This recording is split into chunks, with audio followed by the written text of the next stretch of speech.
Olá, tudo bem com você? Vamos recapitular mais uma lição da Escola Sabatina. Neste trimestre, as duas lições, jovens e adultos, tratam do mesmo assunto, a mordomia cristã. Como administrar sabiamente, guiados por Deus, aquilo que Ele nos deixou como de presente, né? O nosso tempo, nossos talentos, nosso corpo, que é o templo do Espírito Santo, nossos tesouros e também a terra, o nosso planeta, a nossa casa. Como cuidar de tudo isso? Missão que ele confiou desde o início lá a Adão e Eva. A lição dessa semana, a 3, tem como título Pacto do Dízimo. Assunto muito bom para a gente esclarecer algumas questões. Muitas vezes as pessoas têm dúvidas a respeito de como dizimar. Primeiro ponto é descobrir na Bíblia se esse assunto realmente é bíblico, permanece, continua valendo, assim como o sábado. Alguns também têm dúvidas, será que eu devo guardar o sábado? Será que o sábado não foi dado apenas para o povo judeu? Será que o dízimo não foi dado apenas para os levitas, só para o povo judeu? Ele vale ainda hoje também? Se você se convence biblicamente de que o sábado é o dia do Senhor, sempre foi e continuará sendo, como guardá-lo? Se você se convence biblicamente de que o dízimo é uma ordenança bíblica válida para os nossos dias, como devolvê-lo? A lição dessa semana trata dessas duas questões. É bíblico? E, se é, como devo devolver? Eu quero começar lendo aqui o verso para memorizar da lição desta semana e depois contar um pequeno testemunho que eu mesmo vivi com relação à questão do dízimo. O verso principal, Malaquias 3,10, bem conhecido por aqueles que estudam o assunto: tragam todos os dízimos à casa do tesouro, para que haja mantimento na minha casa. Ponham-me à prova nisto, diz o Senhor dos Exércitos, se eu não lhes abrir as janelas do céu e não derramar sobre vocês a bênção sem medida. Na lição anterior, eu comentei aqui também que, infelizmente, há muitas distorções com respeito ao assunto do dízimo. O nefasto evangelho da prosperidade apresenta de uma forma negativa esse assunto. Infelizmente, coloca o ser humano na posição de barganhar com Deus, como se Deus fosse obrigado a me abençoar financeiramente se eu devolver para ele os dízimos e dar as minhas ofertas. Não é assim que funciona. As bênçãos de Deus nem sempre vêm sob a forma de dinheiro, de posses, de casas, de carros. Elas são multifacetadas, digamos assim.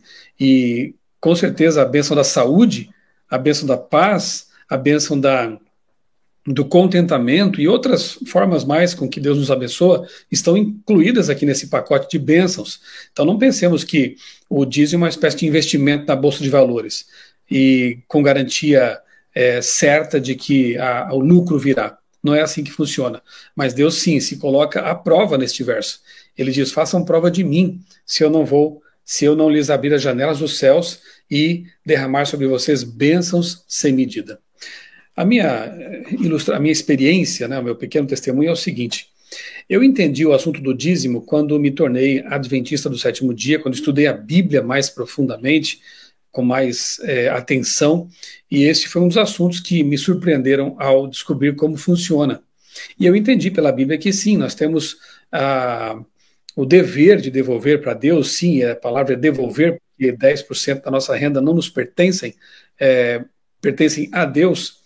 As ofertas nós damos daquilo que nós temos, mas o dízimo ele é sagrado. Assim como o sábado é um tempo sagrado que não nos pertence, durante a semana nós temos que já nos planejar para reservar aquelas 24 horas no sétimo dia para Deus. O dízimo também é uma 10ª parte de tudo que nós recebemos, de nossa renda, que nós separamos para quem é de direito. Deus, aquele que na palavra, na Bíblia, pediu que nós fizéssemos isso, nos deu essa ordem. Temos um aprendizado aqui também, né? Uma ideia de desprendimento, assim como doamos o tempo, também doamos, ou devolvemos o tempo, também devolvemos o dízimo.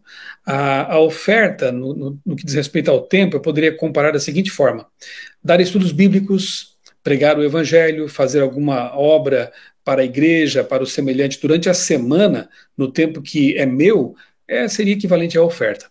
A oferta é minha, eu dou, o verbo é dar mesmo. Neste caso, eu faço a doação porque me pertence. Agora, sábado e o dízimo não, eles pertencem a Deus. E eu fui batizado no fim de 1991, e no ano seguinte comecei a minha faculdade de jornalismo na Federal de Santa Catarina, em Florianópolis. Me mudei, então, de Criciúma para Florianópolis. Meus pais não tinham condições de custear todas as minhas despesas, eu tinha que morar, pagar aluguel, pagar a alimentação, livros, apostilas e outras despesas mais ali, transporte, que envolvem na vida de um universitário. Então, graças a Deus, eu consegui um trabalho lá na universidade. Eu era bolsista, trabalhava no departamento de propaganda e marketing da universidade, produzia cartazes, folders, peças publicitárias para eventos de outros cursos, e assim eu ganhava ali um pouco menos de um salário mínimo por mês. Na época era bem pouco mesmo, não dava conta de todas as despesas, obviamente. Meus pais me ajudavam com uma parte também. E como eu entendi biblicamente que o dízimo é de Deus, eu, assim que recebia meu pequeno salário, separava então a 10ª parte e levava para a igreja, devolvia ali no envelopinho na igreja. Eu me lembro que em alguns meses parecia que o dinheiro não ia ser suficiente para terminar aquele mês. E talvez eu tivesse que comer menos, ou talvez tivesse que atrasar o aluguel, enfim, o dinheiro era curto. Mas é impressionante como nessas ocasiões em que parecia que o dinheiro ia acabar, ele nunca acabava. Sempre aparecia um trabalho extra, a gente chama de bico, né? Não sei se hoje ainda chama assim, bico, um trabalho extra. Alguém aparecia lá no curso precisando de ilustrações para um jornal, para um livro, e aí me indicavam e eu fazia esses desenhos, essas ilustrações, e ganhava algum dinheiro com isso. Deus nunca faltou para comigo. Nunca sobrou, é verdade, nunca tive sobra desse dinheiro, né? Também nunca fez falta, mas nunca, jamais me faltou. Então eu aprendi na prática, né? E aprendi naqueles tempos, naqueles 4 anos de faculdade, eu pude aprender a confiar em Deus, de modo que eu descanso nas promessas dele.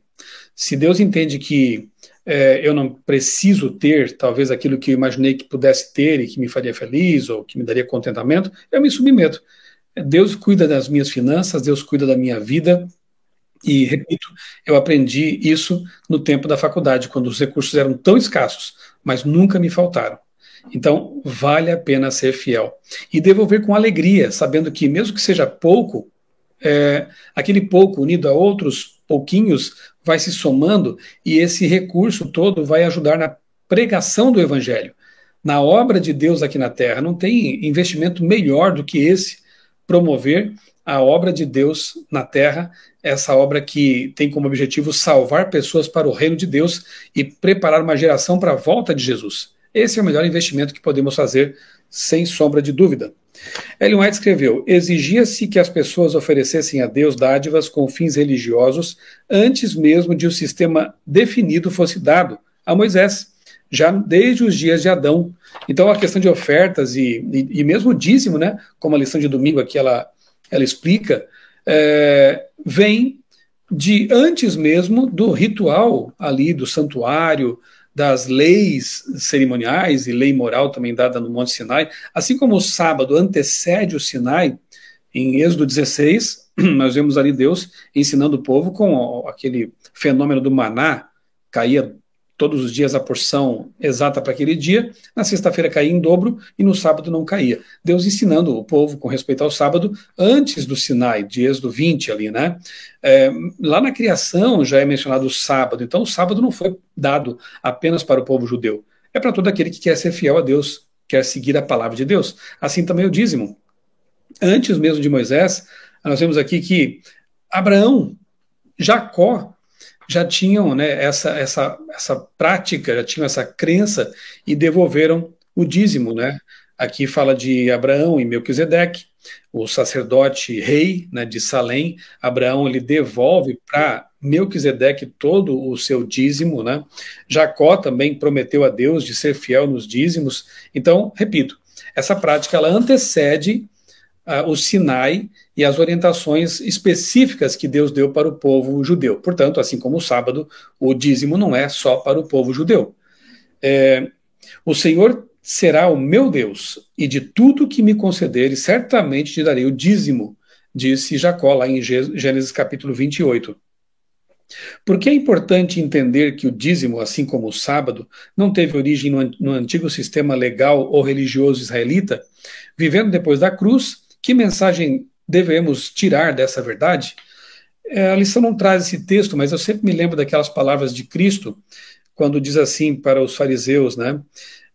Vocês dizimam de tudo que tem, né? De temperos, naquele tempo especiarias tinham um certo valor, né? Então, do endro, do cominho, e, no entanto, negligenciam as coisas mais importantes. E Jesus estava falando aí sobre misericórdia, sobre amor, sobre bondade. Aí ele fala assim: vocês devem fazer estas coisas sem negligenciar aquelas. Ou seja, Jesus está dizendo o seguinte: vocês têm que fazer as duas coisas. Continuar dando o dízimo fielmente, sem negligenciar o amor, a misericórdia. Então, nessa fala de Jesus, ele está, na verdade, afirmando a permanência, né, do mandamento que tem que ver com o dízimo. Façam isso, mas não deixem de fazer aquilo. Então, é um mandamento que, assim como o sábado e outros, ele vem lá da antiguidade, né, das orientações de Deus para o seu povo, e atravessa os séculos e chega até nós, porque é um mandamento que visa a promover o ministério de Cristo na terra, o ministério da igreja na terra, e nos ensina lições muito importantes. Uma delas, acabei de falar na minha experiência, a dependência de Deus. E o amor pelo semelhante, porque eu estou dando parte daquilo que eu recebo para abençoar outras vidas. Então, quando nós dedicamos tempo, dedicamos nossos talentos, dedicamos nossos recursos para o bem do semelhante, isso nos faz crescer espiritualmente. Segunda-feira, onde fica a casa do tesouro? Será que eu posso devolver em qualquer lugar? Eu posso destinar o dízimo para o que eu quiser, para algum projeto assistencial? Veja, a oferta você pode destinar porque é do seu recurso. Agora, o dízimo, ele tem uma finalidade específica. Se você crê na palavra de Deus, assim como eu creio, você tem que obedecer à palavra de Deus. E é dito na Bíblia muito claramente que o dízimo tinha que ser entregue na casa do tesouro, na casa de Deus, para que então Deus abençoasse essa pessoa, né? Deuteronômio 12 também é um texto bem interessante. Ali no verso 8 diz: cada um faz o que bem entende? Não.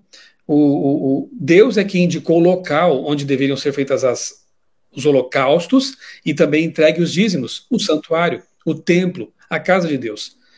Assim como eles não podiam sacrificar cordeiros, animais, em qualquer lugar que eles pensassem que poderiam fazer, também não deveriam devolver o dízimo em qualquer local ou da forma como quisessem, bem entendessem, né? Não deve ser assim, deve ser como Deus estipulou. Na casa do tesouro, na igreja de Deus. Os levitas distribuíam então o dízimo que eles recebiam lá no templo, no santuário, a seus irmãos por toda a terra de Israel. Então esse montante era distribuído para a manutenção do sacerdócio. Em harmonia com o princípio bíblico da Casa do Tesouro, a Igreja Adventista do Sétimo Dia designou as associações, missões e uniões de igrejas como Casas do Tesouro, em nome da Igreja Mundial, a partir das quais o ministério é pago. Os membros levam seus dízimos e ofertas à igreja local, como parte da sua experiência de adoração. Mesmo que alguns doem por meio de transferências bancárias ou até hoje pelo Pix, né, adoração a Deus, está sendo entregue na casa de Deus, como a Bíblia orienta. Os tesoureiros locais, então, encaminham o dízimo para a tesouraria da associação. Esse sistema de administração do dízimo, delineado e ordenado por Deus, tem permitido à Igreja Adventista do Sétimo Dia ter um impacto mundial crescente. Pense bem, se cada um fizesse como quer e bem entende, nós não teríamos condições de ter uma igreja mundial que atende todo o planeta. Há locais, há países em que a obra trabalha com muito mais dificuldade e muitas vezes depende basicamente das ofertas e também dos recursos para o ministério que vem da igreja mundial. Então esse plano de uma igreja organizada mundialmente, não apenas localmente ou congregacionalmente, como são várias igrejas, ele tem a marca de Deus, né? Muitas igrejas aí congregacionais acabam enriquecendo alguns pastores e outras lá de uma comunidade bem distante não tem sequer um pastor para cuidar delas porque não tem recursos. Então essa distribuição de recursos ela é realmente algo inspirado por Deus e devemos manter isso, porque assim ajudamos a igreja em todo o planeta. O propósito do dízimo Então aqui deixa mais uma vez claro, né, Levítico 27:30, Números 18, que os levitas que não tinham herança, né, não receberam terras, algumas cidades de refúgio, mas não receberam terras como as demais tribos, eles eram mantidos pelo dízimo, pelos recursos que eram levados, né, porque pertenciam a Deus, e Deus é o criador do universo, não precisa de ouro nem prata, nem nada, mas ao devolver na casa do Senhor, estamos devolvendo para Deus para manter o sacerdócio organizado por Deus, o pastorado organizado por Deus. Na Bíblia, no Novo Testamento, também encontramos, né, o conceito de que quem vive do Evangelho, quem prega o Evangelho, que viva do Evangelho.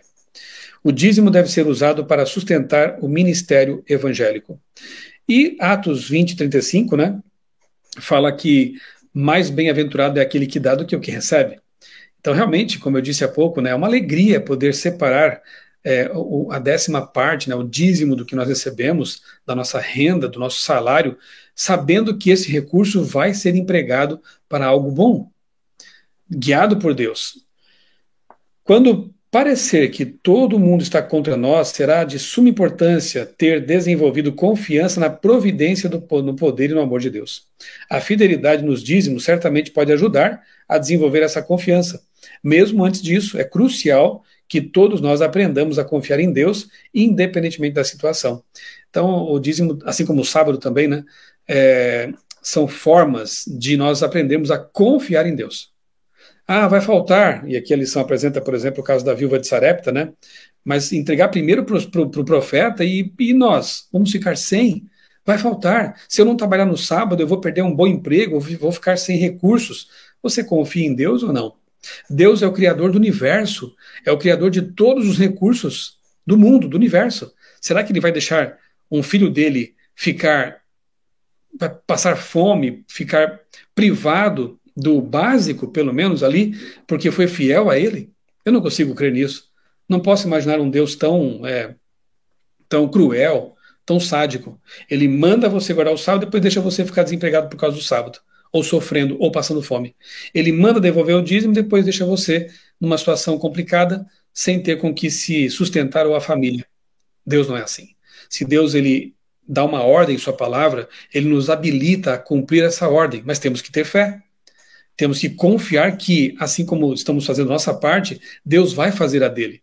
E o desenvolvimento dessa fé, dessa experiência, vai nos ajudar, com certeza, a enfrentar as lutas que teremos nos últimos dias, quando talvez tudo que tivermos seja só, e isso é muito, né? A fé, a nossa confiança em Deus. Uma segunda grande razão para a fidelidade financeira é o recebimento das prometidas bênçãos de Deus. Como parte do pacto do dízimo, o Senhor prometeu bênçãos tão grandes que não teremos espaço suficiente para guardá-las. Bênçãos, como eu disse, né, de forma geral. Com o excedente, poderemos até ajudar outros a sustentar a obra de Deus com as nossas ofertas. Quarta-feira, dízimo do lucro bruto ou líquido. E aqui a história da viúva de Sarepta, que é uma inspiração para nós, né? Ela confiou em Deus. Mas eu vou deixar que outra pessoa explique então essa parte aqui para vocês. Eu convidei para participar aqui deste vídeo o líder mundial de mordomia da Igreja Adventista do Sétimo Dia, que trabalha lá na sede mundial da igreja, ali pertinho de Washington, nos Estados Unidos, o pastor Marcos Bonfim. Ele vai explicar para você essa questão do bruto, do líquido e também falar sobre a importância, um pouquinho aí, sobre a importância do dízimo. Pastor Marcos, muito obrigado por aceitar meu convite para falar aqui neste vídeo sobre esse assunto tão importante. Olá, pastor Michelson, que bom estar aqui com você e com o pessoal que acompanha você. Eu quero falar sim sobre a questão do dizimar, ofertar, sobre o líquido, sobre o bruto, mas antes eu quero falar sobre o que significa para mim o ato de dizimar e ofertar. Para mim significa pelo menos duas coisas. A primeira coisa é que eu ainda creio nesse livro aqui, como sendo a palavra de Deus, que é a origem dos ensinamentos sobre a questão do dízimo e do ofertar. Eu não creio que isso foi inventado por pastores inescrupulosos, apesar de que a gente sabe que existem pessoas que usam de má fé e usam de maneira errada os recursos que deveriam ser recebidos por Deus, né? Como o dízimo e como oferta.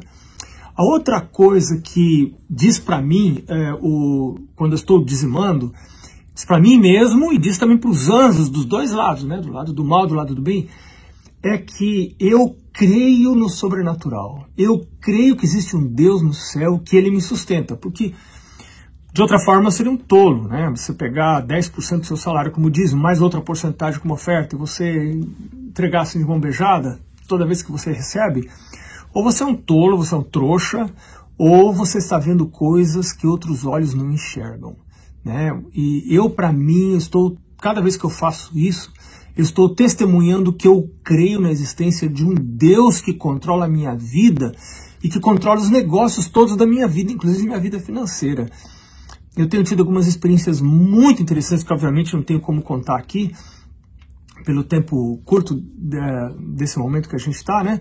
Mas eu tenho, desde antes de casar, a Mari e eu, quando éramos noivos, ainda fizemos um voto, nós dois, né, de adotar esse sistema em nossa casa, dizimar e dar ofertas percentuais, né, uma porcentagem da entrada também como oferta. Agora, a pergunta que muitos fazem, né, eu devo dizimar sobre o líquido ou sobre o bruto? Deixa eu dizer para você, eu sou assalariado, então eu devolvo sobre o bruto, porque a palavra de Deus diz que Abraão devolveu o dízimo para Melquisedeque de tudo que ele possuía. Em Provérbios capítulo 3, diz assim: honra o Senhor com os teus bens e com a primícia de toda a tua renda, e se encherão fartamente os teus celeiros e se transbordarão de moço os teus lagares. E lá em Malaquias diz assim: trazei todo o dízimo à casa do tesouro, para que haja mantimento na minha casa, e fazei prova de mim, diz o Senhor dos Exércitos, para ver se eu não vou abrir as janelas do céu e derramar bênção tal que vos sobrevenha a maior abastança. Então, para mim, está muito claro que eu sou assalariado, que eu devo devolver o dízimo de tudo que entra para mim. Agora, não é bem desse jeito para quem é, para uma pessoa que é, para alguém que é empresário ou tem um pequeno negócio, né? Nesse caso, você precisa devolver o dízimo sobre a renda e não sobre o bruto que você recebe, que aí você tem as despesas do seu negócio, né?